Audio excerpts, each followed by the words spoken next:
పరిశుద్ధమైన నామానికి కృతజ్ఞతాస్తుతులు సూత్రం చెల్లిస్తున్నాం. నీ బిడ్డలమైన మమ్మల్ని సజీవ లెక్కల్లో దాచి నీ అపారమైన కృపను భద్రపరిచి నీ చల్లని రెక్కల కింద సంరక్షిస్తూ పోషిస్తూ కంటికి రెప్పలా కాపాడి తండ్రి, మా ఆయుష్కాలంలో ఒక దినాన్ని పొడిగించి తండ్రి అని పిలుచుకునే భాగ్యము, నువ్వు చేసిన మేళ్లను తలపోసుకోవడానికి ఇచ్చిన ఈ సమయాన్ని నాయన పోనీయకుండా సద్వినియోగం చేసుకునే భాగ్యాన్ని నీ బిడ్డలమైన మా అందరికి ఇచ్చినందుకై నీకే మహిమ చెల్లిస్తున్నాం తండ్రి. చెప్పబోతున్న నన్ను మరుగుపరిచి సూటిగా తండ్రి మా అందరితో మీరే మాట్లాడమని నిండు మనసుతో వేడుకుంటూ, వినబోతున్న నీ పిల్లలకు వినగల చెవును గ్రహించగల మనసును దయచేయండి. చెప్పబోతున్న నన్ను మరుగుపరిచి సూటిగా మా అందరితో మాతో అందరితో మీరే మాట్లాడమని నిండు మనసుతో వేడుకుంటూ క్రీస్తు నామాని ప్రార్థన అడుగుతున్నాను తండ్రి, ఆమేన్. ప్రభు నామాన మీ అందరికీ మరొకసారి వందనము తెలియజేస్తున్నాను.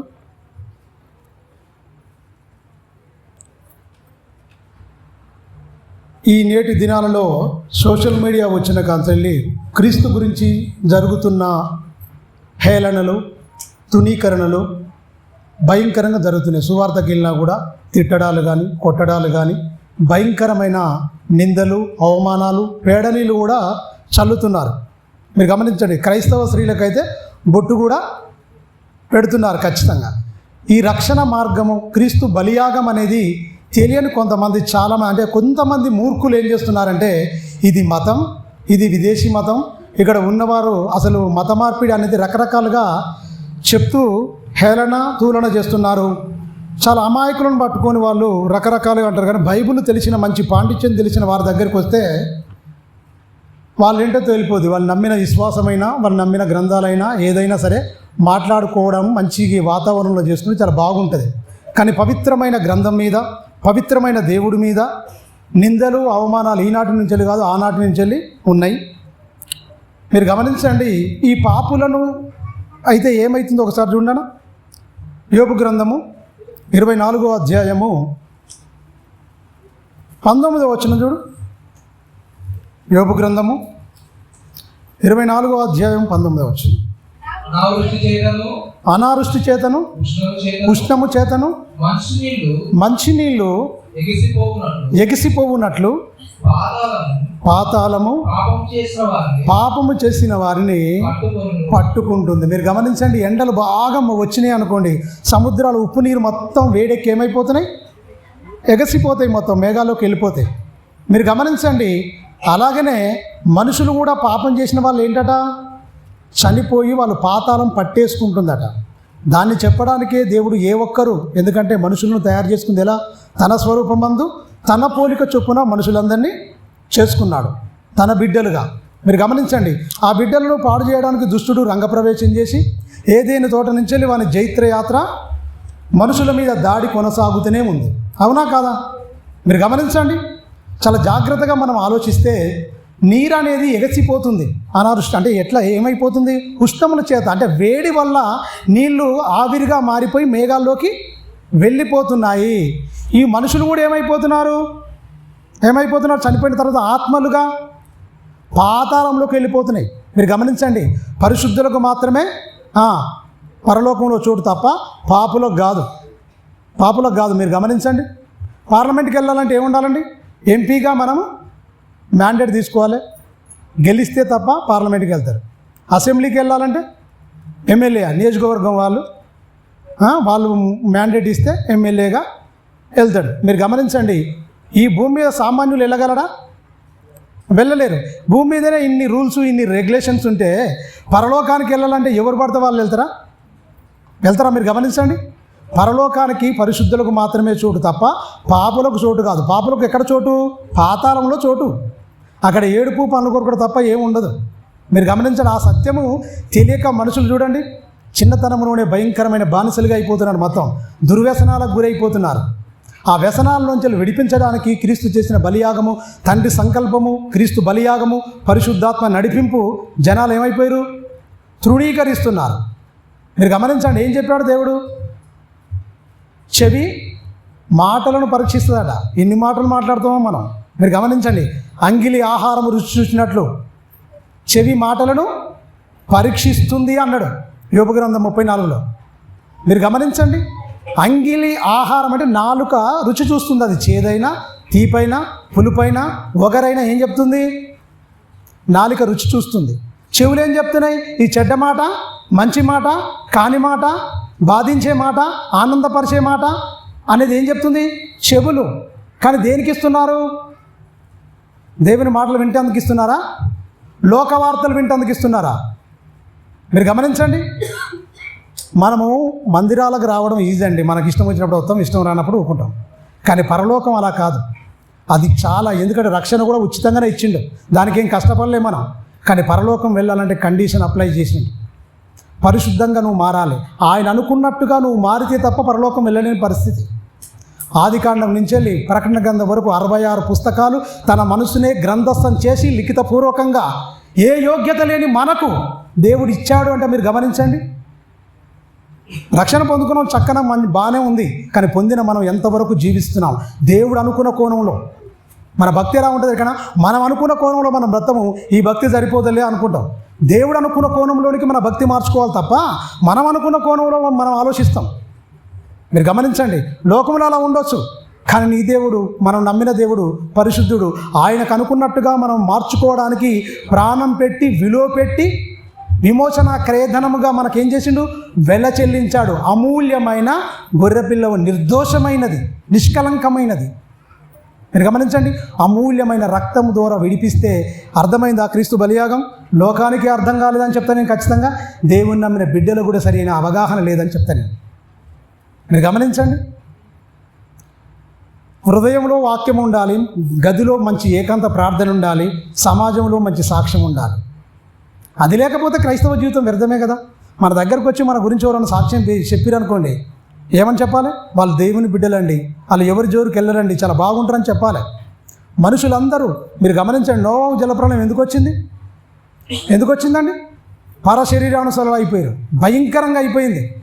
అది మోషే రాసిన పూర్వీకులు ఎలా బతికిర్రు, దేవుడు ఎలా చేసినట్టు స్టెప్ బై స్టెప్ కాలానుగుణంగా మోషే పుట్టిన తర్వాత వాళ్ళందరూ ఐగుప్తు నుంచి వాళ్ళ బానిసత్వం నుంచి విడిపించిన తర్వాత దేవుడు ఈ సృష్టి, అనంతమైన సృష్టిని గురించి సుదీర్ఘమైన ప్రసంగం చేసిన. మొత్తం ఈ పక్షులు ఎలా వచ్చాయి ఆకాశంలో, ఎందుకంటే 430 సంవత్సరాలు అక్కడ అయిపోయారు మొత్తం. ఎక్కడ? ఐగుప్తులో ఉన్నారు వాళ్ళు. మొత్తం వాళ్ళందరినీ విడిపించిండు. మీరు గమనించండి. దేవుడు విడిపించిన తర్వాత వాళ్ళు 6 నెలలు సావాసం చేస్తే వీరు వారవుతారు, వారు వీరవుతారు అన్నప్పుడు ఐగుప్తులో ఉన్న లక్షణాలు, గుణాలు మొత్తం వచ్చేసినాయి. మొత్తం వీళ్ళు దేవుని పిల్లలే అయినప్పటికీ మరి పితరులు అబ్రహాము అంటే ఇస్సాకు ద్వారా, యాకోబు ద్వారా వీళ్ళు వెళ్ళిపోయారు. యోసేపు కాలం అంటే కరువు వచ్చింది. కరువు వచ్చిన తర్వాత వీళ్ళు వెళ్ళిపోయి, అంతకంటే ముందు ఇదంతా మీకు తెలుసు, ఎందుకంటే ఇది చాలా పెద్ద పాఠం కనుక కొద్దిగా నేను షార్ట్ టైంలో చెప్తున్నా, అర్థం చేసుకోండి. మీరు గమనించండి. అప్పుడు వెళ్ళిపోయి ఐగుప్తులో లాక్ అయిపోయారు. అది ప్రమాణం చేస్తే అబ్రహాముకు 4వ తరాన్ని నేను ఇక్కడ రప్పిస్తానని చెప్తాడు. దాని ప్రకారంగా అయిపోయింది. 30 సంవత్సరాలు వీళ్ళ అవిధేయత వల్ల, మోషేను కాదనుకోవడం వల్ల ఇవన్నీ జరిగినాయి. మీరు గమనించండి. ఒకసారి చూడండి దేవుడు ఎప్పటి నుంచి వెళ్ళి వాదిస్తుండో ఏంటో. ఆదికాండము ఒకసారి చూడండి. ఆదికాండము 6వ అధ్యాయము 5వ వచనం చూడనా. ఆదికాండము చూడండి. మంచితనంగా ఉండాలి, యథార్థంగా ఉండాలని నరుల చెడుతనము భూమి మీద గొప్పదనియు, వారి హృదయం యొక్క తలంపులు, ఊహలు ఎల్లప్పుడూ కేవలము చెడ్డవని యెహోవా చూచి తాను భూమి మీద నరులను చేసినందుకు దేన్ని బట్టి దేవునికి నొప్పి కలిగింది, బాధ కలిగింది? ఆకాశాన్ని బట్టా, జంతువులను బట్టా, పక్షులను బట్టా, ఒంటెలను బట్టా, గుర్రాలను బట్టా, గాడిదలను బట్టా, కుక్కలను బట్టా, నక్కలను బట్టా, మూగజీవులను బట్టా, ఆకాశంలో నక్షత్రాలను బట్టా, చెట్లను బట్టా దేని గురించి బాధ కలగలే? తన స్వరూపమందు తన పోలిక చొప్పున తన అరచేతిలో చెక్కుకొని తన కళ్ళతో చూసుకున్న దేవుడు ఎవరిని బట్టి బాధపడుతున్నాట? ఎవరిని బట్టట? మనల్ని బట్టే బాధపడుతున్నాడు. ఎప్పుడు?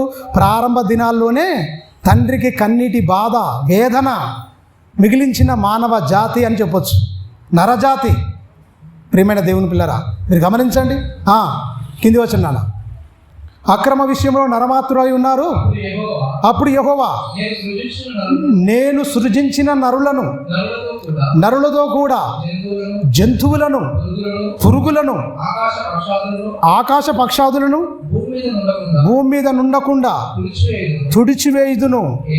ఎలయనగా నేను వారిని సృష్టించినందుకు సంతాపము నొంది ఉన్నానని కింది వచ్చింది. అయితే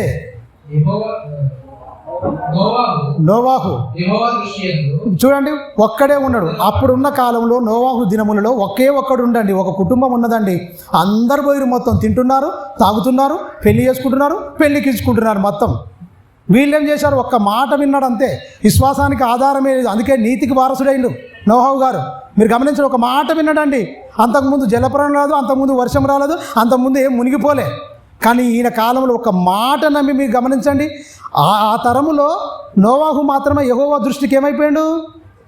కృప పొందినవాడైండు, యథార్థవంతుడుగా ఉన్నాడు, నీతిమంతుడుగా ఉన్నాడు. 100 ఏళ్లకు పైనే ఓడగట్టుకున్నాడండి.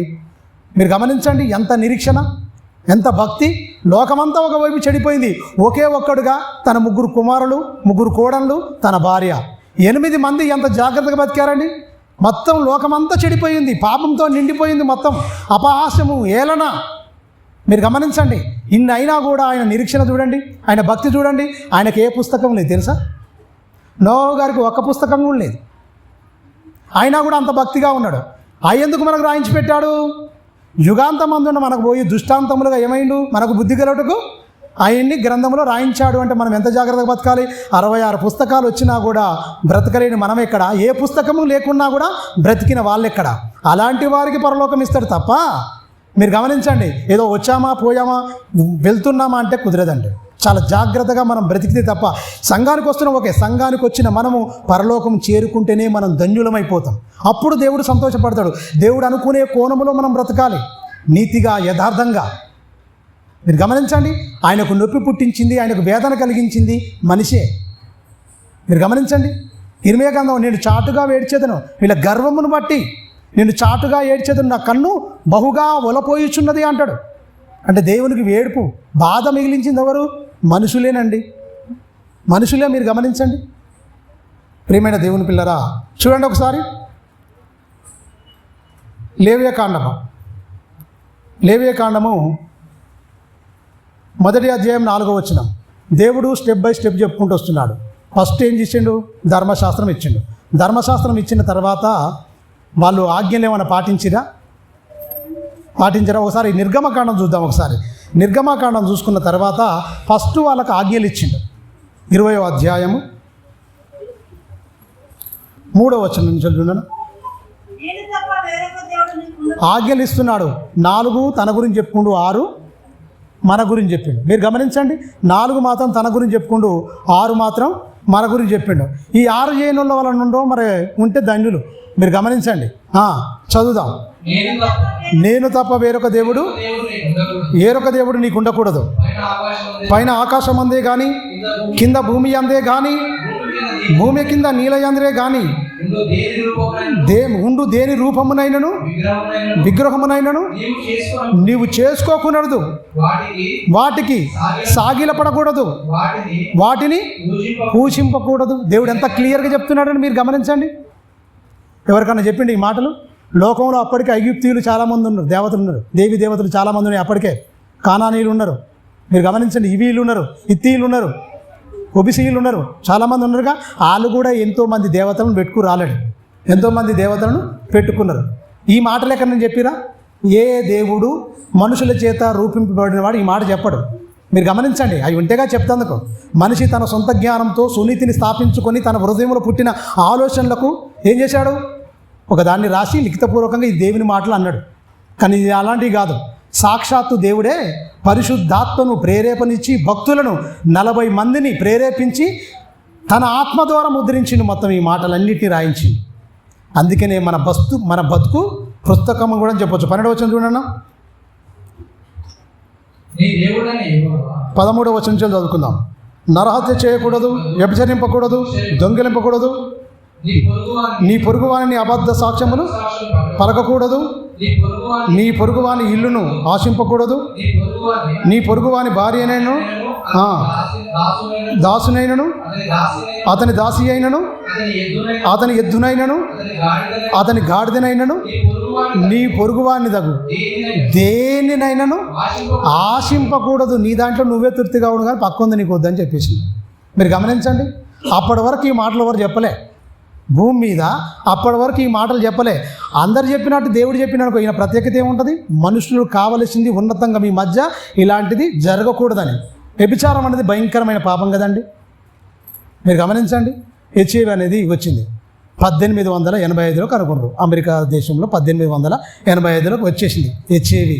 అది వచ్చిందంటే దానికి మందు లేదని చెప్పేసి మందులు ఏమన్నా అందరూ భయపడ్డారు, కొంచెం కంట్రోల్ అయిపోయారు. తర్వాత ఏమన్నాడు, సేఫ్టీ వాడదాం మనం, ఇబ్బంది ఏముంది అనే వరకు మళ్ళీ విచ్చలవిడితనం అయిపోయింది మళ్ళీ. అందుకనే ప్రారంభ దినాల్లోనే ఇది మీకు తగదు, ఇది ఉండకూడదు అన్నాడు. ఎందుకంటే మనకు సామెతల గ్రంథం 5వ అధ్యాయం చూస్తే రొట్టె తునుక మాత్రమే మిగులుతుంది మీకు అన్నాడు. ఎప్పుడు భవిష్యత్తు చెప్పిన దేవుడు జారాశ్రీ ఛాయకైనా నువ్వు వెళ్ళొద్దు, ఇలాంటిది మీరు ఆలోచించొద్దు.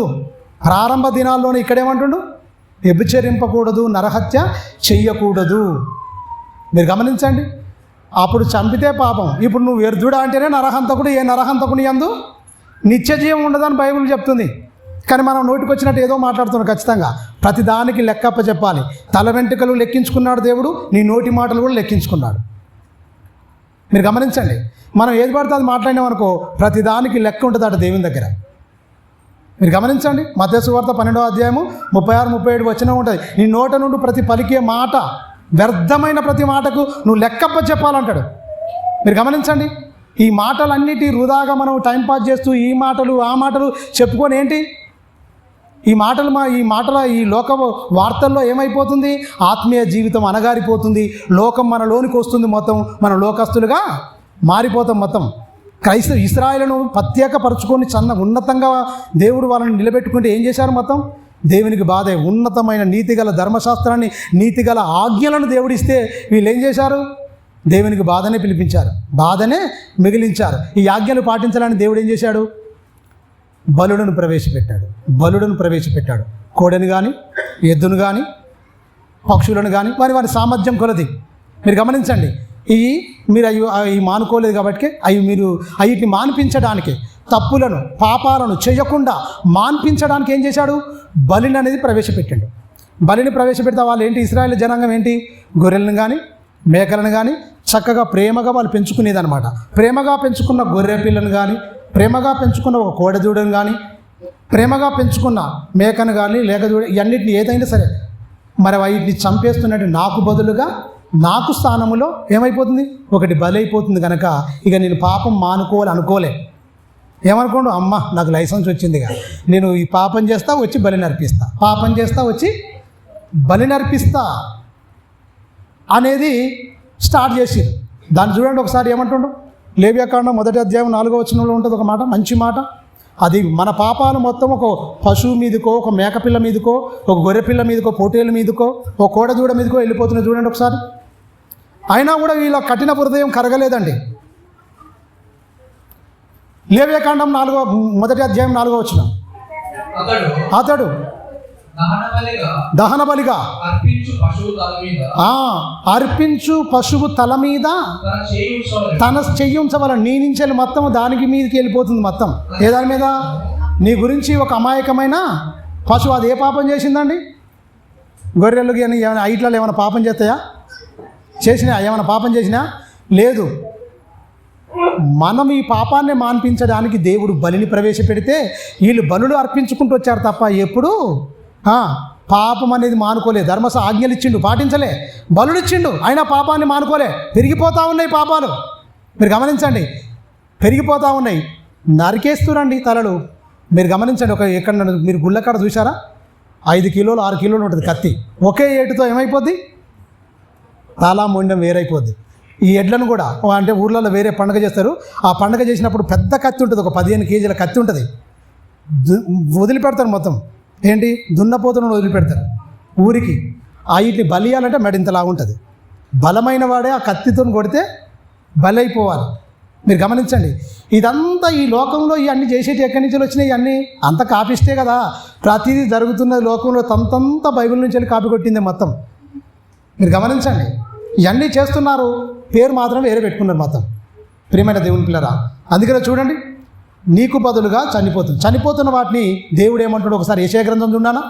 యెషయా గ్రంథము 1వ అధ్యాయము 11 నుంచి చూద్దాం. యెషయా గ్రంథము 1వ అధ్యాయము 11 నుంచి చూస్తే అవి అసలు ఏమన్నాడో ఈ బలుల గురించి తర్వాత విసిగిపోయి దేవుడు వాళ్ళతో ఏం మాట్లాడుతున్నాడు ఒకసారి చూడండి. యెహోవా సెలవిచ్చిన మాట ఇదనగా, మీ విస్తారమైన బలులు నాకేలా, దహన బలులకు పొట్టేలను, బాహుగా మంచిగా నువ్వు మేపుకున్న దూడలను, కొవ్వును నాకు వెక్కసమాయను, కోడల రక్తమందైనను, గొర్రె పిల్లల రక్తమందైనను, మేకపోతుల రక్తమందైనను నాకు ఇష్టము లేదు. అది ప్రవేశపెట్టిన దేవుడే ఏం చేసిండు, వీళ్ళు పాపాలు మానుకుంటలేరు, అవి పెరిగిపోతున్నాయి, అమాయకమైన మూగజీవులు బలైపోతున్నాయి, నాకు వద్దు, అది నాకు ఎక్కసం, నాకు అసహ్యం అవుతుంది, వద్దు అన్నాడు. మీరు గమనించండి, మనిషి రోజుకు 24 గంటల్లో ఎన్ని పాపాలు చేయగలడండి? కంటితో కానీ, చెవితో కానీ, నోటితో కానీ. యావరేజ్గా ఒక 10 పాపాలు వేసుకుందాం. యావరేజ్గా 10 పాపాలు వేసుకుందాం. నెలకు ఎన్ని అవుతాయి అండి? రోజుకు 10 పాపాలు అంటే నెలకు ఎంత అవుతాయి? 300 పాపాలు అవుతాయి. అంతేనా? 300 పాపాలు అవుతాయి. సంవత్సరానికి మీరు గమనించండి, 3600 600. మీరు గమనించండి, ఆ అన్నిటి ఏం చేయాలి? ఒక పాపానికి ఒక దూడను బలించాలి, ఒక పాపానికి ఒక గొర్రెనో ఒక దూడనో బలించాలి. నువ్వు 10 పాపాలు చేసినావు అనుకో, 10 పాపాలకు 10 వేయాలంటే ఏం కావాలి? కిలో మటన్ ఎంత ఉంది ఇప్పుడు? కిలో మటన్ ఎంత ఉంది? 1000 రూపాయలు ఉంది. పోటీలు అయితే ఇంక ఎక్కువనే ఉంటుంది. 1000 రూపాయలు వేసుకుందాం మామూలుగా. మీరు గమనించండి, దేవుడు ఎంత ప్రేమమయుడు, ఎంత కృపమయుడు అంటే ఇవన్నీ మనం చేయలేం కనుకనే. మీరు గమనించండి, ఆ బలుడు కాదు, మీరే కావాలని దేవుడు కోరుకున్నాడు. మన వల్ల అవుతుందా? కిలో మటన్ తెచ్చుకొని తినలేని మనము ఒక పొట్టేలును బలించగలమా? పాపానికి ఒక పొట్టేలు. మీరు గమనించండి, పాపానికి ఒక పొట్టేలు అంటే ఏం చేయాలి? నెలకు 3 లక్షలు పెట్టగలుగుతామా? 3 లక్షలు పెట్టి చేసుకుంటామా?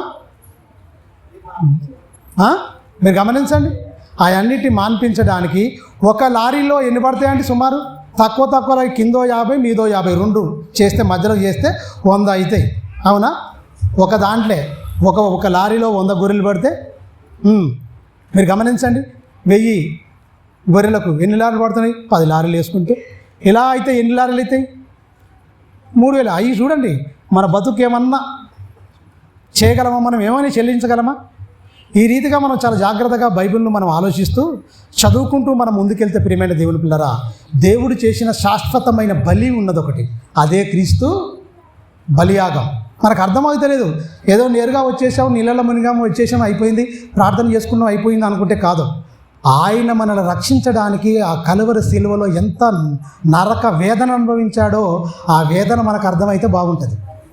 ప్యాషన్ ఆఫ్ ది క్రైస్ట్ అని ఒక సినిమా తీసారు కదా, మీరు గమనించండి. ఆ సినిమా చూసి మొత్తం శిలువ యాగమే ఉంటుంది. ఆ సినిమా చూసి సుమారు 2 కోట్ల మంది మారిరాటండి. 2 కోట్ల మంది వాళ్ళ హృదయాలు చెలించిపోయి, అబ్బా ఇలా చనిపోయాడా, ఇంత బాధపడ్డాడా, ఇంత వేదన పడ్డాడా. ఎవరికైనా సరే కన్నీళ్ళు రాక మానవు లోకంలో కూడా ఏడిపించే వాళ్ళు ఉన్నారు.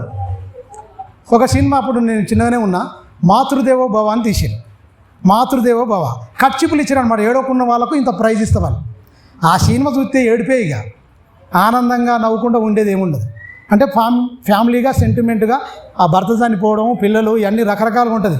ఎందుకంటే పాతవి ఉంటాయి కదా, అది చెప్తున్నా జనరల్గా. ఎందుకంటే నేను సినిమా పిక్చర్ని కాదు, సినిమా చూస్తుని కాదు, నేను వాడుతున్నా, ఎగ్జాంపుల్గా వాడుతున్నా. మీరు గమనించండి, యేసుక్రీస్తుది మీరు గమనించండి. అది కొద్దిసేపు డబ్బులు ఇచ్చి ఆడ కూర్చొని నీయే డబ్బులు ఇచ్చి నీ కన్నీళ్ళే కాల్చి మన సప్పగంట వెళ్ళొస్తావు, ఏముండదు. ఎమోషనల్ బ్లాక్మెయిల్ చేస్తావు తప్ప దీనివల్ల ఒక 10 పైసలు లాభం ఉండదు దానివల్ల. మీరు గమనించండి, నీ కన్నీళ్ళు ఆయన బుడ్డిలో నింపుకో, కన్నీళ్ళకు కూడా నీకు విలువ ఉంటుంది. లోకం చెప్పిందా? బైబిల్ చెప్పింది, నీ కన్నీళ్ళకు కూడా నాకు విలువ ఉంది, నీకు విలగడతా, నేను నా బుడ్డిలో నేను నింపుకుంటా అన్నాడు. మనం వృధాగా ఏడుస్తాం, అనవసరమైన వాటి గురించి కూడా ఏడుస్తాం. కోరికలు తీరకుండా ఏడుస్తాం, ఆశలు తీరకుండా ఏడుస్తాం, అన్నిటికీ రకరకాల ఏడుస్తాం. నీళ్ళను కూడా వృధాగా ఏడుస్తాం. అన్నిటిని కూడా లెక్క కడతాడు. తల్ల వెంట్రుకలు లెక్క కట్టాడు, మీరు గమనించిన నోటి మాటలు లెక్క కట్టాడు, కన్నీటి బొట్లను కూడా ఏం చేస్తాడట లెక్క కట్టే దేవుని దగ్గరికి వచ్చాం సుమా. చాలా జాగ్రత్తగా మీరు గమనించాలి. మీరు గమనించండి, ఈ పోటీలు ఇవన్నీ నాకెందుకు, అసలు నాకు అవసరం లేదు. కింది వచనం చూడానా, 12వ వచనం కింది లైన్ చూడు, 12వ వచనం. ఇప్పుడు మేము ఓరమైన దైవజనులు మేము చెప్పగలుగుతామా? దేవుడైతేనే చెప్తాడు. ఏమంటుడు? నా సన్నిధిలా కనబడవలనని మీరు వచ్చుచున్నారే, నా ఆవరణమును త్రొక్కుటకు మిమ్మల్ని రమ్మని. అంటే మారు మనసు లేకుండా ఎందుకు వస్తురు బాబు? మారిన వాళ్ళు రావాలి, మార్చుకొని రావాలి, నేర్చుకోవాలి, మార్చుకోవాలి.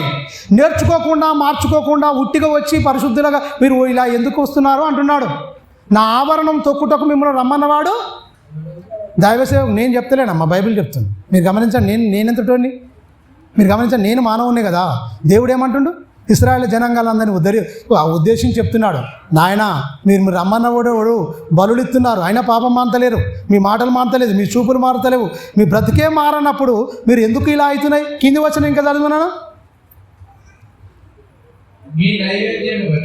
మీ నైవేద్యము చక్కగా ధూపం ఎత్తావు, నైవేద్యం ఎత్తావు, బలి అర్పిస్తావు, అన్ని చేస్తావు, అవన్నీ వ్యర్థం, అది నాకు అసహ్యం పుట్టించుచున్నది అంటున్నా.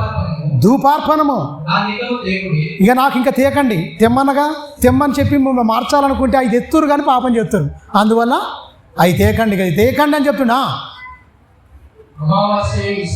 అమావాస్య విశ్రాంతి దినములు చాలా పాటిస్తారు. అంటే ఆచారాలు, మనుషులు పెట్టుకున్న కట్టడలు, ఆచారాలు అవి వద్దన్నా కూడా మనిషి చేస్తాడు. మీరు గమనించారా? దేవుడు చేయమన్నేమో చేయడు, దేవుడు వద్దన్నవి మాత్రం ఖచ్చితంగా మనిషి చేస్తాడు. మీరు గమనించండి, దేవుడు చేయను ఆయన అంటే అది చేయడు. దేవుడు ఏదైతే వద్దంటాడో దాన్నే లగాంచి చేస్తాడు. మీరు గమనించండి. కానీ మనిషి చేయొద్దని అనుకుంటాడు, కానీ దుష్టుడు ఊరుకోడండి. ఎవరిని మింగుతున్నాడని వెతుకుతూ తిరుగుచు గర్జించు సింహం వలె వాడు మీ వద్దకు దిగొచ్చాడు. క్రైస్తవులుగా దేవుని నమ్ముకొని పాపము నుంచెల్లి శాపము నుంచెల్లి విమోచింపబడి క్రీస్తును సొంత రక్షకుడిగా ఒప్పుకొని వచ్చిన మనమే వానికి టార్గెట్. లోకంలో ఉన్నవారు కాదండి, లోకంలో ఉన్నవారు అందరూ వాని బిడ్డలే, వీళ్ళందరూ నా బిడ్డలు, చక్కగా ఉన్నారు. కానీ వీళ్ళు మాత్రం ఏదో నిజ దేవుని తెలుసుకున్నారు, వీళ్ళు నీతిగా బతకాలనుకుంటారు, నీతి మాటలు చెప్పి పక్కోని మార్చగల వీళ్ళకే మార్పు లేకుండా చేస్తే పక్కోడు మారడు, వీరు మారడు, అందరూ నా బిడ్డలు అయిపోతారని వాని ఆలోచన. గమనించారా ఎప్పుడన్నా? అందుకనే సాతాను తంత్రము మనము ఎరగని వారము కాదు అంటాడు పౌలు గారు. అంటే సాతాను తంత్రం ప్రతి ఒక్కటి ఎరగాలి ఖచ్చితంగా. చూపుల విషయంలో కానీ, మాటల విషయంలో కానీ, అన్ని విషయం, ప్రవర్తన విషయంలో కానీ, ప్రతి విషయంలో ఖచ్చితంగా ఏం చేయాలి? ఎవడు ఏలెత్తి చూపకుండా బ్రతకాలి. ఎందుకంటే క్రైస్తవ జీవితం అంటే మీరు గమనించండి, ప్రతి కన్ను నిన్నే చూస్తుంది. వీళ్ళు దేవుని బిడ్డల వాళ్ళు తెలియకుండా అంటారండి, వీళ్ళు దేవుని నమ్ముకున్నారండి, దేవుని బిడ్డలటండి అంటారు. అవునా లేదా? మీరు గమనించండి, వాళ్ళు దేవుని నమ్ముకుర్రండి, వాళ్ళు దేవుని బిడ్డలండి అంటారు. గొడవ పెట్టుకున్నా సరే, మన ఇదిగా ఉన్నా సరే, కానీ వాళ్ళు దేవుని నమ్ముకుర్రు. కానీ ఈ మాటలు అంటారు, వాళ్ళు ఎన్ని మాటలన్నా అన్నాయండి, ఒక్క మాట మీరు నోట్ల నుంచి తూలేరు అనుకోండి, అమ్మ వీళ్ళు చర్చికి వెళ్తారు, ఇలాంటి బూతు మాట్లాడింది ఆమె అన్నది ఏమన్నదు, నేను అన్న కాబట్టి ఆమె అన్నదని అనుకోదు. వీళ్ళు దేవుని మాట్లాడడం ఇన్ని చెప్తారు, వీళ్ళు అనొచ్చా? మరి నువ్వెందుకు అన్నావమ్మా అంటే సమాధానం లేదు. నేను అన్నా, మరి నువ్వు అనాలనా? మీరు దేవుని నమ్ముకురుగా అంటారా అన్నదా? ఇలాంటి అనుభవాలు మీకు ఎదురైనా లేవా? చాలామందికి ఎదురైనాయి, సపోర్ట్ చేస్తలేరు, కానీ చాలామందికి ఇలాంటి ఎదురైతేనే ఉంటాయి, అంటనే ఉంటారు, చేస్తూనే ఉంటారు. మీరు గమనించండి ప్రియమైన దేవుని పిల్లరా. కింది వచ్చిన చూడాలా, ప్రకటనలు జరుగుతున్నాయి ఉంటాడు చూడాను. కింది 13వ వచనం, సమాజపు కూటములు ప్రకటనలు జరుగుతున్నవి, పాపుల గుంపు కూడిన ఉత్సవ సమాజమును నేను ఓర్చజాలను అంటున్నా. అంటే అర్థం ఏంటి? మీరు పాపంతో వచ్చి అది వదిలిపెట్టకుండా మీరు లోపల పెట్టుకొని వస్తే నేను చూస్తా అన్నాడు. ఎందుకంటే సామెతల గ్రంథం 15వ అధ్యాయం ఏంటంటే, నరువు హృదయం మరి తేటగా కనిపిస్తాడ, పాతాళ లోకము కూడా ఆయనకు మరుగై ఉన్నదా, తేటగా కనిపిస్తాడ, నరుల హృదయం కూడా తేటగా కనిపిస్తాడ. దేవుని దగ్గర నువ్వేమన్నా దాయగలమా? నీ హృదయము తలంపులను ప్రతి క్షణం గమనించే దేవుడు. నీ తలంపు పుట్టి అది నాలుకకు రాకమునిపే పూర్తిగా తెలిసిన దేవుడు. నువ్వేం మాట్లాడతావో అది నువ్వు నాలుకకు రాకము, అది నోట్ల నుంచి బయటికి రాకమునిపే పూర్తిగా తెలిసిన దేవుని దగ్గరికి వచ్చినావు. ఆ దేవుని దగ్గర ఎంత నమ్మకంగా ఉండాలి, ఎంత భక్తిగా ఉండాలి, ఎంత భయంతో బతకాలి, ఎంత నీతిగా ఉండాలి, ఎంత నిజాయితీగా ఉండాలి, ఎలాంటి కల్మషం లేకుండా కడిగేసిండు మొత్తం. కడుక్కున్న మనము, కడగబడిన మనం మళ్ళీ లోకం వైపు చూడొచ్చా? మీరు గమనించండి, లోకం వైపు చూడొచ్చా? చూడకూడదు అసలే. అందుకనే మీరు పాపుల గుంపుగా కూడుకుంటే ప్రయోజనం ఏంటి? మీరు పరిశుద్ధులుగా కూడుకుంటే చాలా మంచిది. ఒకప్పుడు మనం అందరం పాపులమే, అపరాధముల చేత పాపముల చేత మనం అందరం చనిపోయిన వారమే. మనలందరినీ ప్రేమించి క్రీస్తు లోకానికి వచ్చిన మొత్తం దేవుని సంకల్పాన్ని నెరవేర్చడానికి 33.5 సంవత్సరాలు యేసుక్రీస్తు ఈ లోకంలో బ్రతికిండు. మీరు గమనించండి, 33.5 సంవత్సరాలు ఈ లోకంలో బ్రతికి 3.5 సంవత్సరాలు తన పరిచర్య చేసిండు. 30 ఏళ్ళు బ్రతికి చూపించిండు. మొత్తం 30 ఏళ్ళు బ్రతికి చూపించిండు ప్రజల మధ్య. ఆయనకున్న టైటిల్ ఏంటంటే పరిశుద్ధుడు, పవిత్రుడు, నిర్దోషి, నిష్కల్మషుడు, పాపుల్లో చేరకుండా ప్రత్యేకంగా బ్రతికిన వాడు అని ఆయనకు టైటిల్. ఈ మాటలు ఎవ్వరికి చెప్పవాళ్ళే. లోకంలో అనుకున్న వారు ఏ ఒక్కరికి కూడా ఈ మాటలు ఎవరికి చెప్పవాళ్ళే. అలాంటి దేవుని నమ్మిన మనం ఎంత గొప్పగా బతకాలి. వాక్యం అనే అద్దములో మన అంతరంగాన్ని చూసుకోవద్దా? మీరు గమనించండి, ప్రతిరోజు లేవంగానే ఎంతమంది ప్రార్థన చేస్తారు, ఎంతమంది వాక్యం చదువుతారు? అందరు చదువుతారా? ఏదో వాడుక చొప్పున చదువుతారా? ధ్యానిస్తారా? ఏదో టైం అయిపోతుంది, దేవుడు ఏదో కాపాడిన కనుక టక్కున ఒక వచనం తీసి చదువుకుంటాం అయిపోద్ది అనుకుంటారా? లేకపోతే దేవుడు ఈరోజు నాతో ఏం మాట్లాడతాడు, నేనేం నేర్పిస్తాడు, నాకు నేనేం నేర్చుకోవాలి, నాలో ఏమున్నాయి తీసివేసుకోవాలి, దేవునికి నచ్చినవి ఉన్నాయా, నచ్చినవి ఎన్ని ఉన్నాయి నాలో, దేవునికి నచ్చని ఎన్ని ఉన్నాయి, నా దినచర్య ఏంటి అని మీరు మీ దినచర్య ఆరంభిస్తుండగానే ఆలోచిస్తురా? అలాగల మీరు ఆలోచిస్తున్నట్టు చాలా ధన్యులు. అంటే దేవునికి సమీపంగా ఉన్నట్టు. లేదండి ఏదో వస్తున్నాం, ఏదో లేస్తున్నాం కదా, పనిలో పడుకుపోతున్నాం అయిపోతా అంటే అది కుదరదు. ఎందుకంటే దాన్ని ఏమంటుండే కన్నా, పాపులుగా మీరు కూడుకుంటున్నారు అంటే మార్చుకుంటలేరు. నేర్చుకోవాలి, మార్చుకోవాలి.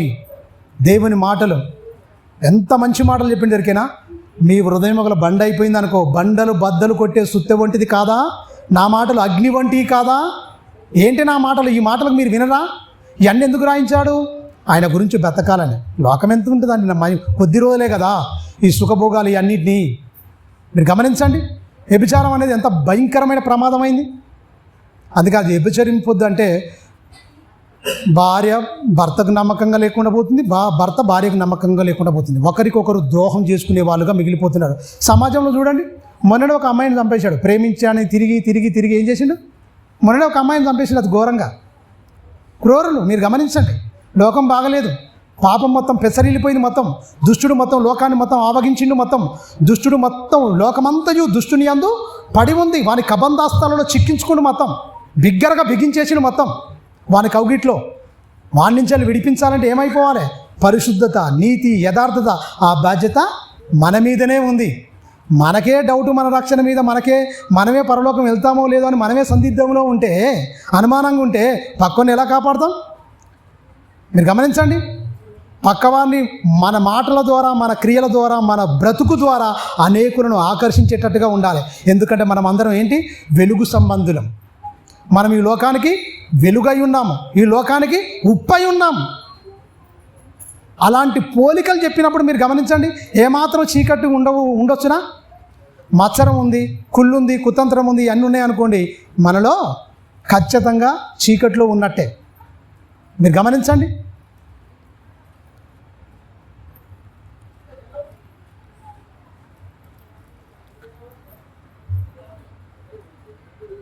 సమూయేలు గ్రంథం చూడండి ఒకసారి. సమూయేలు గ్రంథము, మొదటి సమూయేలు గ్రంథము 15వ అధ్యాయం 20-23 వచనము. అమాలేకులను మొత్తం తీసేయి ఆయన అని చెప్పిండు. ఎవరికి? సౌలుకు. సౌలు ఏం చేసిండు? మనిషి దేవుడు ఏదైనా చేయమంటే అది చేయడు, కానీ వద్దు అన్నదాన్ని చేస్తారు. అదే ఆయన చేసిన తప్పు. చూడండి ఒకసారి, సమూయేలు గ్రంథము 15వ అధ్యాయము 22-23 వచనం. అందుకు సమూయేలు తాను సెలవిచ్చిన ఆజ్ఞను ఒకడు గైకొనుట వలన యెహోవా సంతోషించునని, ఒకడు దహన బలులను అర్పించుట వలన ఆయన సంతోషించున. ఆలోచించుము. బలులు అర్పించుట కంటే ఆయన మాట వినాలి, ఆయన ఆజ్ఞలు గైకొనాలండి. ఇవి కోరుకుంటున్నాడు ఆయన. ఇలా వినాలి అని చెప్పుకుంటూ వస్తున్నాడు. న్యాయాధిపతి సమూయేలు ప్రవక్త, న్యాయాధిపతి. ఇశ్రాయేలుకు ఉన్నతమైన మాట చెప్తాడు ఆయన. ఒక మాట, నేను ఎవరి దగ్గర ఏమైనా ఆశించినా బాల్యం నుంచి వెళ్ళి మొక్కుబడి చేసుకుంది, దేవునితో ఒడంబడిక చేసుకుంది అన్న. మీరు గమనించండి, ఒడంబడిక చేసుకుంటూ వచ్చే ఒక వాగ్దాన పుత్రుడుగా ఆయన వచ్చిండు. సమూయేలు ఎంత గొప్పగా, ఏలి కుమారులు భ్రష్టులై వ్యభిచారులైపోయినా ఏలి దగ్గర పెరిగిన ఈయనే మీరు గమనించండి ఎంత గొప్పగా పెరిగిండో. ఆ తల్లి గర్భములో ఉండగానే ఎంత ప్రార్థన చేసుకుందో, ఎంత వాక్యం విన్నదో, ఎంత గొప్పగా ఉన్నదో మీరు గమనించండి. ఎల్కానా తన భర్త పేరు, అన్న, ఇద్దరు భార్య భర్తలు. పెనన్న ఉంటుంది, పెళ్లి చేస్తా, అయ్యో పిల్లలు అయితే లేరు కదా అని ఇక సవతి పోరు తప్పదు కదా. ఇక చాలా ఇబ్బంది అయింది. అయినప్పటికీ ఎంతగా ప్రేమించాడంటే భార్యను అంతగా ప్రేమించిండు. మీరు గమనించండి ఆ ఉన్నతమైన ఆయన వచ్చిన భావాలు, తల్లి పెంపకం మీరు గమనించండి. ఏలి కుమారులు పోయిరు, కానీ సమూయేలు మాత్రం నిలబడిండు, ప్రవక్తగా ఉండిపోయిండు, న్యాయాధిపతిగా ఇశ్రాయేలు నడిపించే నాయకుడుగా ఉన్నాడు. మీరు గమనించండి ప్రియమైన దేవుని పిల్ల. ఆయన చెప్తుండు సౌలుతో, ఏంటయ్యా మాట వినాలి కదా, అమాలికలు మొత్తం భూమి మీద నువ్వు తుడిచేయమని చెప్పాను కదా, వాళ్ళు మంచివారు కాదు కదా, మీరు అక్కడి నుంచి ఐగుప్తు నుంచి వస్తుంటే మీ మీద తిరుగుబాటు చేసిన వాళ్ళు కదా, మీకు బాధ పెట్టిన వాళ్ళు కదా, వాళ్ళు ఏ ఒక్కరు ఉండకూడదు అని నేను చెప్తే నువ్వేం చేసినావు, మతం బలిసిన వాటి తీసుకొచ్చారు. మళ్ళీ పైపెచ్చి ఏమంటాడు, నేను యెహోవాకు బలి అర్పిస్తే ఈ మతం అంటాడు. నిషిద్ధమైనవి ఇయ్యొచ్చా? మీరు గమనించండి. అంటే కుంటిది కానీ, గుడ్డిది కానీ, బొల్లిది కానీ, ఇలాంటిది మచ్చలు ఉన్నది కూడా ఇయ్యొద్దు, శ్రేష్టమైనది ఇవ్వాలని చెప్పిండు. మీరు గమనించండి, మన జీవఫలాన్ని అర్పించమని నూతన నిబంధన ప్రకారంగా మన జీవఫలాన్ని అర్పించాలి, సజీవ యాగముగా మన దేహాన్ని అర్పించాలన్నాడు. మీరు గమనించారా? జీవఫలాన్ని అర్పించమని చెప్పాడు. ఈ అంగవైకల్యము జంతువుల్లో చూపించాడు. అంగవైక్యం లాంటి క్యారెక్టర్ గుణాలు ఎలాంటివి అయ్యి ఏమన్నాడు, ఎలాగా అపవిత్రమైతే అన్నాడు. ఒకసారి చూడండి, మార్కు సువార్త 7వ అధ్యాయం 21 నుంచి చూడండి. మనిషిని ఎలా అపవిత్రపడుతాడో, ఏమైపోతాడో, ఎలా దూరం అయిపోతాడో. ఈ బలులు ఇవన్నిటి వద్దు నాయన, మాట వినండి. యేసుక్రీస్తు నోట పలికిన మాట. దురాలోచనలు ఎక్కడి నుంచి వస్తాయట? అయ్యి అపవిత్రులు అయిపోతారండి మనుషులు, భయంకరంగా దేవునికి దూరం చేసేది. లోపల నుండి అనగా హృదయం. యేసుక్రీస్తు మంచి బోధ చేస్తున్నాండి. పరిచయులు ఎక్కడి నుంచి వచ్చారు? యెరూషలేము నుంచి వచ్చారు. ఎందుకు వచ్చారు? మీ శిష్యులు చేలు గడకుండా భోజనం చేస్తున్నారు. ఆచారం, మనుషులు పెట్టిన ఆచారాన్ని పిచ్చి పడుతుందండి మనుషులకు. దేవుడు పెట్టిన ఆజ్ఞలు మాత్రం పాటించరు, కానీ మనిషి పెట్టిన ఆచారాలు మాత్రం పెద్ద పీటేస్తారు మొత్తం. మీరు గమనించండి, అక్కడ వచ్చిన పెద్దలు పెట్టిన పారంపర్య ఆచారములు ఎందుకు గైకొంటలేరు? దేవుడేమడు, ఆజ్ఞను నాయన, ఆజ్ఞ ప్రకారం బతకండి నాయన, మంచిగా ఉండండి, ఉన్నతంగా ప్రక్షాళన చేస్తుండే యేసుక్రీస్తు విలువైన మాటలు చెప్తూ. ఆయన మాటలు వింటున్నలో చెడగొడతాడు. మీరు గమనించండి, ఈనే వాళ్ళని వినకుండా వచ్చి వీళ్ళు పెద్ద ఏమడుగుతారు యేసుక్రీస్తును? ఏమంటారు? చేతులు కడుక్కోకుండా భోజనం చేస్తారు ఎందుకయ్యా? ఆయన చెప్తుండు ఆత్మ సంబంధమైన బోధ, నీ ఆత్మ నరకానికి వెళ్ళిపోద్ది, మీరు ఉన్నతంగా బ్రతకాలి, మనుషుల జీవితాలను ప్రక్షాళన చేస్తూ ఉన్నతమైన బోధను బోధిస్తుంటే ఆయన ఏదో తప్పు పట్టుకుందామని వీళ్ళు వచ్చి అడుగుతుంటుంటే యేసుక్రీస్తు ఆ నిర్వచనం ఎలా వివరించి చెప్తున్నారో చూడండి. అది లోపల నుండి అనగా మనుషుల హృదయములో నుండి దురాలోచనలను, జారత్వమును, దొంగతనములను, నరహత్యలను, వ్యభిచారములను, లోభములను, చెడుతనమును, కృత్రిమమును, కామ వికారమును, మత్సరమును, దేవదూషణయు, అహంభావమును, అవివేకమును, అవన్నీ వచ్చి అపవిత్రులు అయిపోయారు మనుషులు. దేవునికి దగ్గర కాకుండా ఇయే చేసేది. పైకి మాత్రం తెల్ల బట్టలు మంచిగా బాగానే ఉంటాం పైకి మాత్రం, కానీ లోపల అంతరంగాన్ని చూసే దేవుడు ఏమంటుండే కన్నా, నీ అంతరంగంలో ఈ కుళ్ళు పట్టిపోయింది నాయన, ఇది కడుక్కోవాలి ముందుగా. మీరు గమనించండి, పరిచయాలు ఏమి నేర్పించారు? ఒంటి శుద్ధి నేర్పించారు. దేవుడు ఏం చెప్పించిండు? యేసుక్రీస్తు వచ్చి ఏం చెప్పిండు? హృదయ శుద్ధి నేర్పించిండు. మనిషికి ఏది ఇష్టం? ఒంటి శుద్ధి అంటే మస్తు ఇష్టం, కానీ హృదయ శుద్ధి చాలా ఇష్టపడాడు. దేవుడు కోరుకుంటుంది పరిశుభ్రత కంటే పరిశుద్ధత కోరుకుంటుండు. సమాజం ఏమి నేర్పించింది? పరిశుద్ధత, పరిశుద్ధత, పరిశుభ్రత, పరిశుభ్రత అంటారు. పరిశుభ్రత అంటే వంటి శుభ్రత, కాలు కడుక్కోవడం, నెత్తిన నీళ్ళు చల్లుకోవడం, మొహం కడుక్కోవడం, మడి తడి అని రకరకాలుగా ఈ చెప్పారు. హృదయంలో ఉన్న యేసుక్రీస్తు చూసిండు, ఇలా కుళ్ళు పట్టిపోయారు మొత్తం, కడుక్కోపోయింది ఇది. అందుకనే వెలుపడ చేసిన వాడు లోపల చేసిన వాడు వెలుపడ చేయాలంటే బయట మీరు లోపల అంతరంగము దోపుతోనూ అజితేంద్ర తత్వంతో నిండుకున్న దాన్ని కూడా యేసుక్రీస్తు చెప్పేదాకా ఎవరికి తెలియలేదు. అందరు భక్తులు అయిపోయారు, అందరు గొప్పవాళ్ళు అయిపోయారు. యేసుక్రీస్తు వచ్చి హృదయంలో ఇలా ఉన్నాయి మీరు అపవిత్రులని చెప్పేదాకా సమాజానికి తెలియలేదు. గమనించండి, ఇవన్నీ వచ్చి మిమ్మల్ని అపవిత్రులు అయిపోతారు. మీరేదో భక్తులు అనుకుంటున్నారు, మీరేదో గొప్పవాళ్ళు అనుకుంటున్నారు. కానీ మీ హృదయాన్ని చూసిన దేవుడు హృదయంలో ఉన్నవి మొత్తం బయట పెట్టేసిండు. ఎవరని చెప్పారా? లోకములో అనుకుంటున్న వారు ఎవరైనా ఈ సంగతులు చెప్పారా? నాకు తెలిసినంత వరకు ఎవరు చెప్పలేదు. ఎందుకంటే కొంత అవగాహన ఉంది అన్నిటి మీద. నాకు కొన్నిటి మీద నాకు అవగాహన ఉంది. మీరు గమనించండి, ఆ గ్రంథాల మీద కూడా నాకు అవగాహన ఉంది. ఎవరేం చేసిరు, ఏం కథ, అన్నిటి మీద మీరు గమనించండి. ఎక్కడ ఈ మాట చెప్పలే, హృదయంలోనే ఏం చెప్పలే. శరీరాన్ని ఆయన పాపం చేయి పుట్టిందే అందుకన్నట్టుగా ప్రతి ఒక్కడు పాపం చేసినోడు ఉంది తప్ప పరిశుద్ధుడు ఒక్కలేడు. మనుషుల కంటే ఘోరంగా ఉన్నారు. మీరు గమనించండి. ఈ హృదయములు చూసి ఈ హృదయములు ఇవన్నీ మీరు గమనించండి.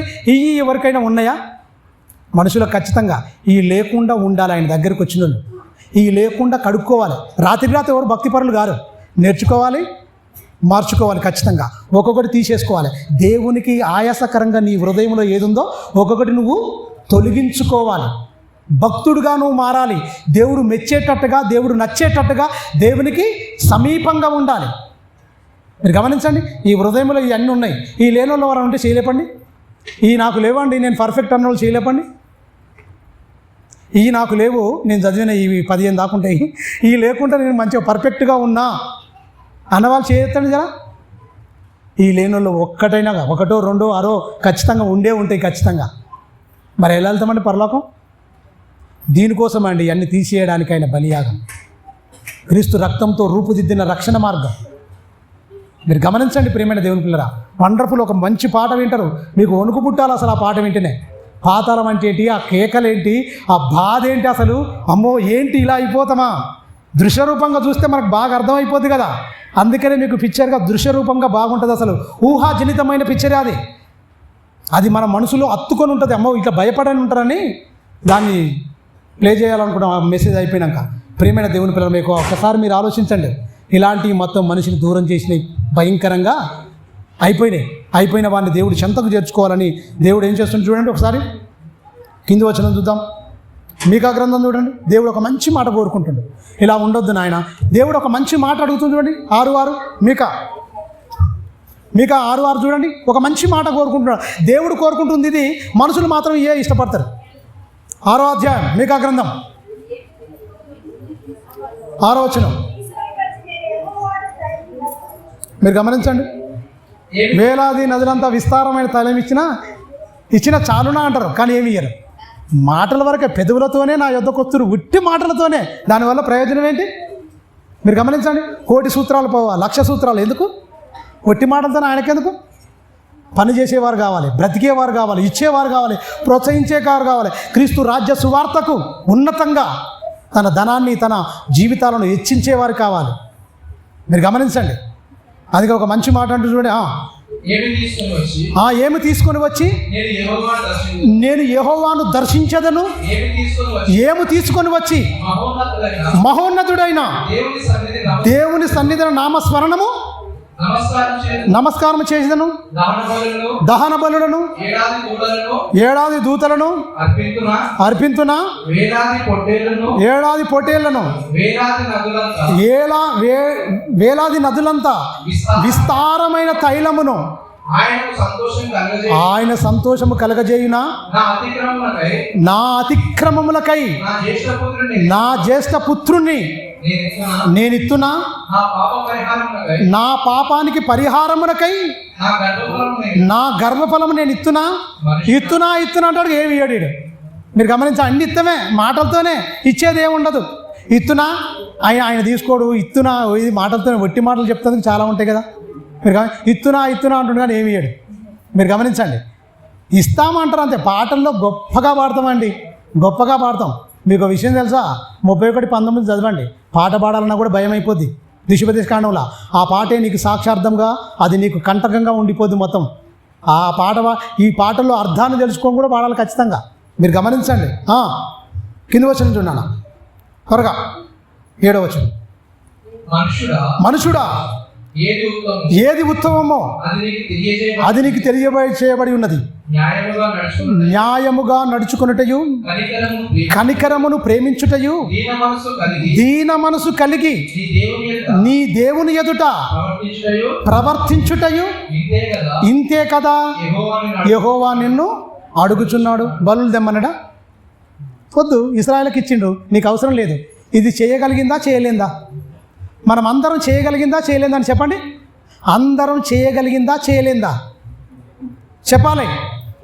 ఇది మనం చదువుకున్న ఈ వాక్య భాగము మనం చేయగలిగిందా చేయలేందా? దేవుడు ఎంత ప్రేమగల తండ్రి మీరు గమనించండి. మనం ఏంటో తెలుసు, మన బలహీనతలు ఏంటో, మన బలం ఏంటో, మనం ఏంటో మొత్తం తెలుసు. మీరు గమనించండి, ఆయన చెప్తున్నాడు తండ్రి ఏమంటున్నాడు, మీరు అన్నీ చేయలేరురా, ఇగో ఇది మాత్రం చేయండి, చేసేదే నేను చెప్తున్నా, అది మాత్రం చేసి మంచిగా బ్రతికి నా యొద్దకు రండి, నా యొద్దకు రండి, నా యొద్దకు రండి అని చెప్తే ఈ శరీరం అనే మాయలో పడి, ఈ లోకమనే మత్తులో పడి మీరు గమనించండి ఏమైపోతున్నారు, కొట్టుకొని పోతున్నారు మొత్తం లోకాశల్లో. ప్రియమైన దేవుని వాళ్ళరా, అందుకే ఇంతే కదా అడుగుతున్నాడు, ఇంతే కదా దీన మనసు కలిగి ఉండలేమా, కనికరం కలిగి ఉండలేమా, ఎదుటి మనిషి పట్ల కనికరం ఉండలేదా, దీన మనసు అనేది ఉండలేదా? ఇవి మనకు ధరించుకోవలసింది. అది క్రీస్తులు మాత్రమే వర్తించే మాటలు అవన్నీ. ఆయన మన క్రీస్తుని నమ్మిన వారికి, నమ్మిన బిడ్డలకు ఉండవలసిన గుణలక్షణాలు ఇవన్నీ. ఈ గుణలక్షణాలు ఈ ఉన్నవారే పరలోకానికి వెళ్తారు, ఈ ఉన్నవారే పరలోకానికి వెళ్తారు, ఈ ఉన్నవారే నరకం నుంచి వెళ్ళి తప్పింపబడతారు. ఈ లేకుండా మనం ఎన్ని చేసినా మీరు గమనించండి అన్ని వ్యర్థం. చెప్తాడుగా ప్రసంగి, వ్యర్థం వ్యర్థం వ్యర్థం సమస్తం వ్యర్థం. దేవునికి వ్యతిరేకంగా నువ్వు ఏం చేసినా వ్యర్థం. దేవుడు అనుకున్నట్టుగా ఆయన చెప్పిన మాట ప్రకారంగా మనం బతకాలి తప్ప మనిష్టానుసారంగా మనం బ్రతికితే వెళ్ళం. ప్రియమైన దేవుని పిల్లరా, చూడండి ఒక మంచి మాట. హెబ్రీయులకు రాసిన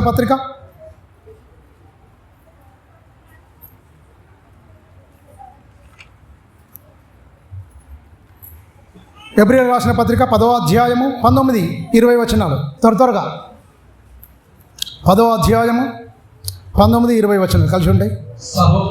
సహోదరులారా, యేసు మన కొరకు ప్రతిష్ఠించిన మార్గము, ఆ మార్గాన్ని ప్రతిష్ఠించడానికి చివరి రక్త బొట్టు వరకు కల్వరి శిలువలో ఏమైపోయాడు, యాగమైపోయాడు, చనిపోయాడండి.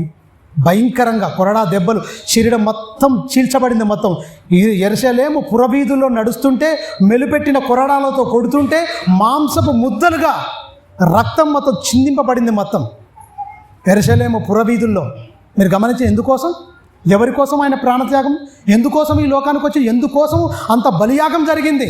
మన కోసం, మనల్ని రక్షించడానికి. యేసు చనిపోయినా పర్లేదు, నువ్వు బ్రతకాలని తండ్రి ప్రేమ, తండ్రి సంకల్పం. ఈయన నలిగిపోవుట యెహోవాకు ఏమైపోయాడు, ఇష్టమైంది. నేను ఎంతగా ప్రేమిస్తున్నాడు నిన్ను. దీన్ని బట్టి మనం ఆలోచిస్తే మీరు గమనించండి, ఎవరిని ఎక్కువ ప్రేమించినట్టు, మనల్ని ఎక్కువ ప్రేమించినట్టు అనిపిస్తలేదా? ఆయన చావడం ఏంటి, ఆయన చంపడానికి సిద్ధం చేయడం ఏంటి, మనల్ని బ్రతికించడానికే కదా. తండ్రి ప్రేమ అర్థమవుతుందా? మీరు గమనించండి. ఒక మాట ఎప్పుడు చదువుతాం, యెహోవాను దయాళుడైన రుచి చూసి తెలుసుకోండి. రుచి చూసిరా. రుచి చూడడం అంటే ఏంటి? రుచి చూడడం అంటే ఏంటి? ఆయనలో ఉన్న గుణలక్షణాలు. పక్వాన్ని క్షమిస్తున్నామా, మంచి మాటగా మాట్లాడుతున్నామా, ఎవరినైనా సరే క్షమా గుణం కలిగి ఉంటున్నామా, దయ కలిగి ఉంటున్నామా, ప్రేమ కలిగి ఉంటున్నామా, కనికరం కలిగి ఉన్నామా? యెహోవా దయాళుడని రుచి చూస్తే, దేవుడు నీకు అర్థమైపోతే, ఆ రుచి నీకు తెలిస్తే ఆయనలో ఉన్న గుణలక్షణాలు మనకు వస్తాయి ఖచ్చితంగా. ఆ రుచి చూచి మనం తెలుసుకోలేదు కనుకనే మనలో ఇంకా అసూయ, మనలో ఇంకా మత్సరము, మనలో ఇంకా కోపము, ఇంకా మనలో ఇంకా ఆగ్రహము, ఆవేశాలు. అందుకని దేవుడు అర్థం కాలేదు. అందుకని ఇవన్నీ అర్థం చేయించడానికి మీరు గమనించండి. ఇక నేను చనిపోతానన్న వీళ్ళందరూ ఇదైపోతారు. మామూలు చావా? యేసుక్రీస్తుది ఎంత భయంకరమైన చావు. ప్రతిష్ఠించిన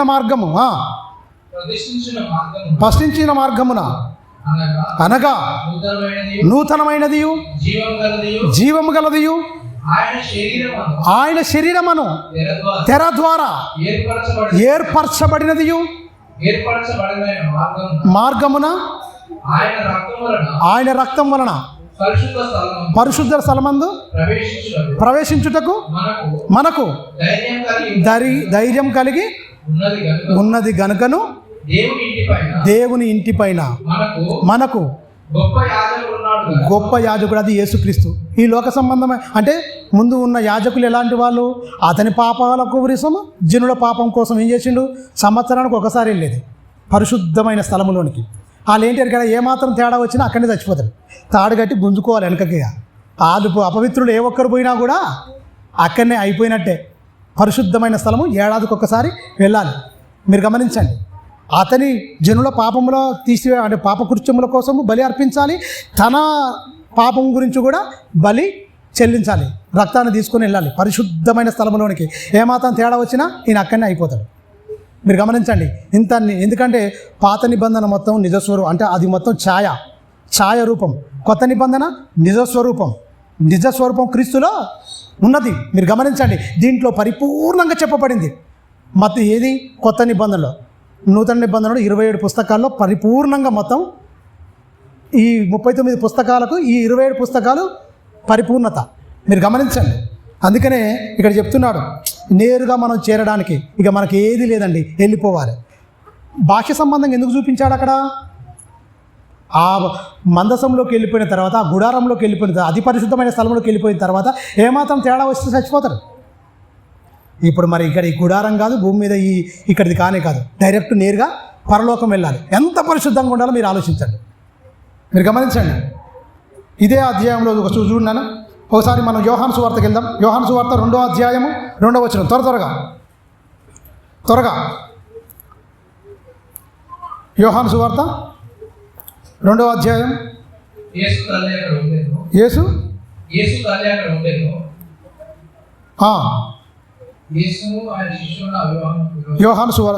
మొదటి యోహాను పత్రిక 2వ అధ్యాయం 2వ వచనం.